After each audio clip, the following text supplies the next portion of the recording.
ഇവിടെ പ്രസംഗിച്ച ആളുകളെല്ലാം നല്ല രീതിയിൽ സംസാരിച്ച് പ്രസൻറ്റ് ചെയ്തെന്നാണ് ഞാൻ മനസ്സിലാക്കുന്നത്. ഞാൻ വർഷങ്ങൾക്ക് മുമ്പ് ഇവിടെ വരുമ്പോൾ ഇങ്ങനത്തെ ഒരു രീതിയിൽ ആളുകൾ പ്രസംഗിക്കുന്നതായിട്ട് കണ്ടിട്ടില്ല. സത്യത്തിൽ ഞാൻ അത്ഭുതപ്പെട്ടു വരുന്നു. ഇന്ന് ഇവിടെ എല്ലാവരും പ്രസംഗിച്ചു, ആസിസ്ക്കാണെങ്കിലും ഇവരൊക്കെ ആണെങ്കിലും ടീച്ചറാണെങ്കിലും. ഞാൻ ടീച്ചറാണെന്ന് അറിയും കൂടിയില്ല, എന്നിട്ട് പോലും എനിക്ക് പറയാൻ ഞാൻ കൈയടിച്ചു പോയി. ഞാൻ സത്യത്തിൽ നല്ല പ്രസംഗമായിരുന്നു എല്ലാവരും. ഇത് നമ്മൾ മനസ്സിലാക്കുന്ന സഭാകമ്പമൊന്നും ഇല്ലാത്ത മനുഷ്യന്മാരാരും ഉണ്ടാവില്ല, എല്ലാവർക്കും ഉണ്ടാവും.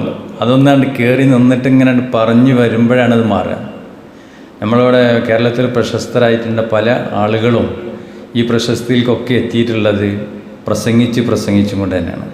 തെരുവുകളിൽ പ്രസംഗിച്ചിട്ടും വലിയ വലിയ സ്റ്റേജിലേക്കൊക്കെ പിന്നീടാണ് അവർ എത്തിയിട്ടുള്ളത്.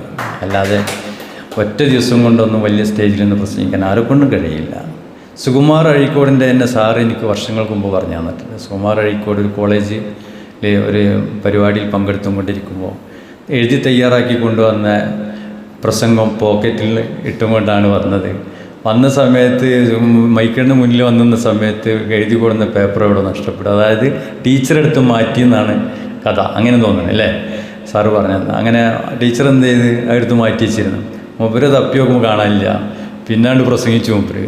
അതിലെല്ലാവരും കൊണ്ട് കൈയടിച്ച് അപ്പൊന്ന് നോക്കാതെ പ്രസംഗിക്കുക. അത് സാറ് പറഞ്ഞാൽ അതിൻ്റെ ഏറ്റവും വലിയൊരു പോയിൻ്റാണ്. നമ്മളെ മനസ്സിലുള്ളത് പ്രസംഗിക്കുന്നതും നോക്കി പ്രസംഗിക്കുന്നതും രണ്ടും രണ്ടാണ്. മനസ്സിൽ എന്താണ് നമുക്ക് വരുന്നത് അത് പബ്ലിക്കിനോട് കുറച്ചാണെങ്കിലും നല്ല രീതിയിൽ അവതരിപ്പിച്ച് കഴിഞ്ഞാൽ ആളുകൾ അതെന്ത് ചെയ്യും, ആ രീതിയിൽ തന്നെ കൈയടിച്ച് പ്രോത്സാഹിപ്പിക്കും. ഇവിടെ നേരത്തെ പറഞ്ഞ പ്രാസംഗികൻ എന്നുള്ളത് അതൊരു നല്ലൊരു കാഴ്ചപ്പാടുള്ളതാണ്. അത് നല്ല രീതിയിൽ പ്രസംഗിക്കുന്ന ആൾക്കാരുണ്ട്, മോശ രീതിയിൽ പ്രസംഗിക്കുന്ന ആൾക്കാർ. മോശ രീതിയിലുള്ളവർക്കും ആളുകൾ വെയിറ്റ് ചെയ്യും, നോക്കിയൊക്കെ ചെയ്യും. പക്ഷെ നല്ല പ്രസംഗം കേൾക്കാൻ ഇന്നാൾ പ്രസംഗിക്കാണ്ട് അമ്മ കുറച്ച് നേരം വെയിറ്റ് ചെയ്യുക. നമ്മൾ ചില പൊതുയോഗങ്ങളൊക്കെ കിട്ടുന്നില്ല, ഇന്നാൾ വരാണ്ട്.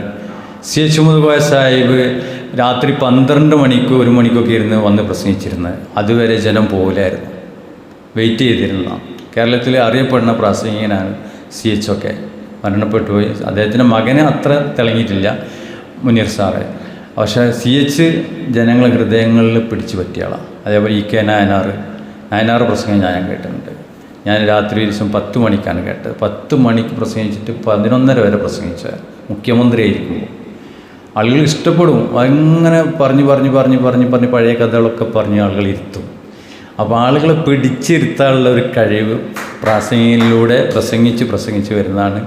അത് ശരിക്ക് പ്രാക്ടീസും, പഴയ കാലത്ത് പ്രാക്ടീസ് എന്ന് പറഞ്ഞാൽ ചെറിയ വേദി കൊടുത്തിട്ടായിരുന്നു. ഇന്നിപ്പോൾ സാധാരണ പോലത്തെ ആളുകൾ എടുത്ത് വന്നിട്ടുണ്ടെന്നുണ്ടെങ്കിൽ അതിനുള്ള എല്ലാ കാര്യങ്ങളും അദ്ദേഹം പഠിപ്പിച്ചു തരും. അങ്ങനെ പഠിച്ച സ്കില്ലുണ്ടാക്കിയിട്ട് നല്ല ഉയരങ്ങളിൽ എത്തട്ടെ എന്ന് ആശംസിച്ചുകൊണ്ട് നിർത്തുന്നു.